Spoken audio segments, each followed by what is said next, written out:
లులు మాల్‌ది దానికి మించిన పెద్ద ఫ్రాడ్ ఏమి ఉండదు. దాని క్యాబినెట్‌లో కూడా ఏదో డిస్కషన్ జరిగినాయని ఏదో లీక్స్ వస్తున్నాయి గానీ, ఇఫ్ యూ సీ యూపీలో కూడా 22 ఎకరాలేమో 75 కోట్లతో కొన్నారు లులు గ్రూప్ అని చెప్పేసి వచ్చింది.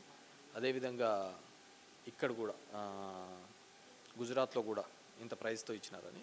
వెరస్ మనకొచ్చేసరికి ఒక ప్రైమ్ ల్యాండ్ అన్ని ఎగ్జంప్షన్స్ ఇచ్చి ఒక ఒక మాల్ కోసం ఇవ్వడం ఏంటుంటది. దాంట్లో బిలో 10th క్లాస్ ఉన్న వాళ్ళు చిన్న చిన్న ఉద్యోగాలకు పనికొస్తారు. ఇట్స్ టెక్నికల్ జాబ్స్ కూడా ఉన్నది. ఈ ఈ రాష్ట్రంలో కావచ్చు, దేశంలో కావచ్చు, టెక్నికల్ జాబ్‌కి క్వాలిఫై అయ్యి ఉద్యోగాలు లేని వాళ్ళు చాలామంది ఉన్నారు.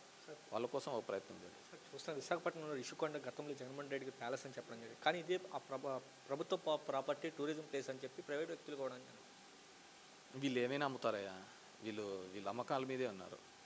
ఏదైనా అమ్మగలుగుతారు, ఏమైనా చేయగలుగుతారు. గతంలో ఎలక్షన్ ముందు సంపద సృష్టించి ప్రజలు పంచి పెడతామని చెప్పారు.